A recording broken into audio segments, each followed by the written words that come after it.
Welcome back to the channel. My name is Brad. Today we're going to build a portfolio for income together. That's what you're looking for. Stick around. So my name is Brad and I've been retired now for a little while, and we are going to build a portfolio together. And remember, none of this is financial advice or any other advice. It is Brad on the internet. But we're going to build a portfolio together. This is strictly for income for everybody, and we're just going to have a little fun with it. Last time I did this, I did retire on Neos, but now we're going to add a little bit more to it.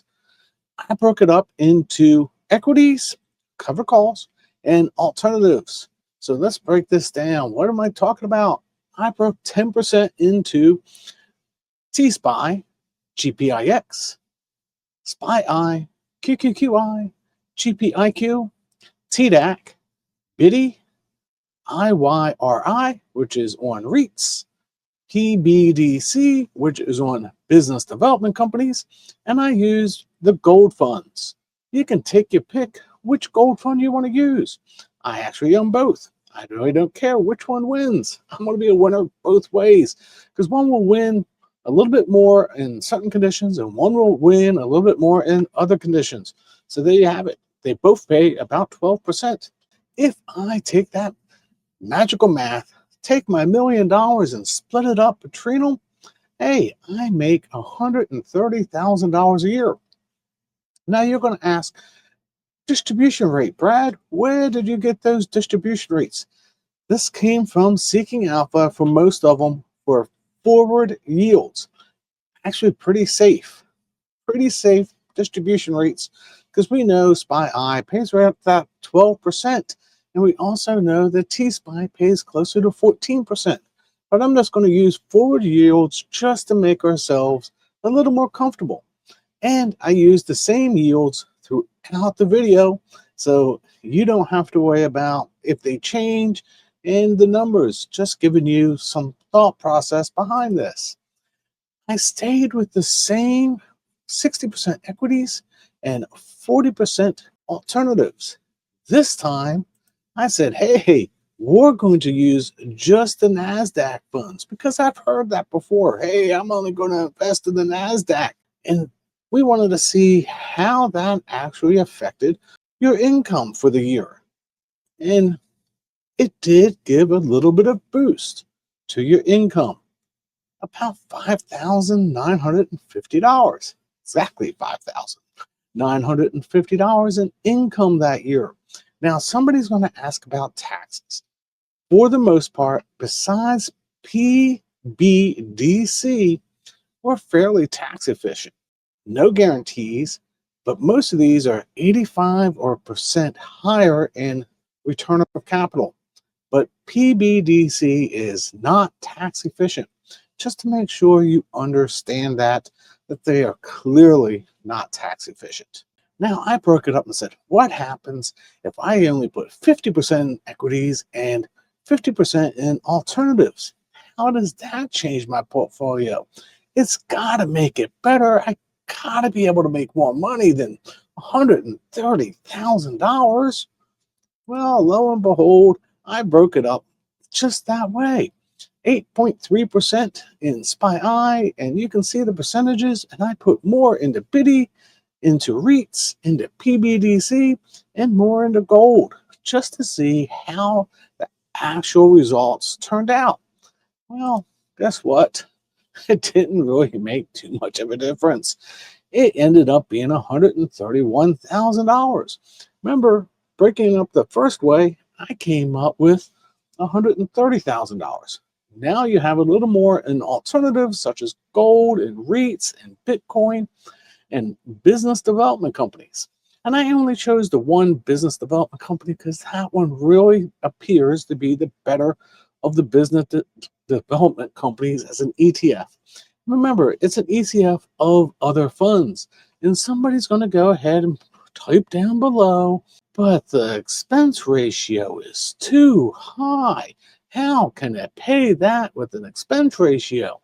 It's a business development company and it's an ETF. So it's got to report all of the expenses of operations. Unfortunately, That's the way it's done.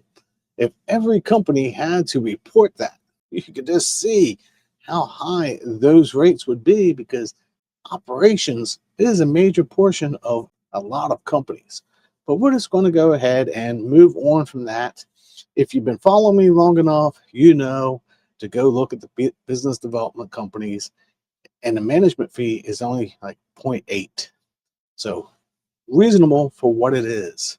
Now I said, all right, we're going to get a little more risque. And I showed this last time. I used QQQI and I used BTCI. This time I used Biddy on my $1 million. Well, lo and behold, you come up with $178,000 on your $1 million. So you only have to hold the two funds. Now, would I do that? No, I probably wouldn't.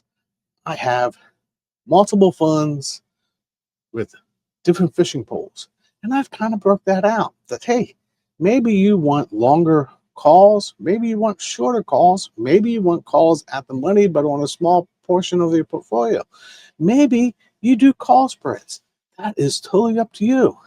But I'm just pointing out the ones that appear to have a decent NAV and good total returns. Just throwing it out that, hey, these are the income funds that maybe should be looking at, but not financial advice, because everybody can have a down day or an up day.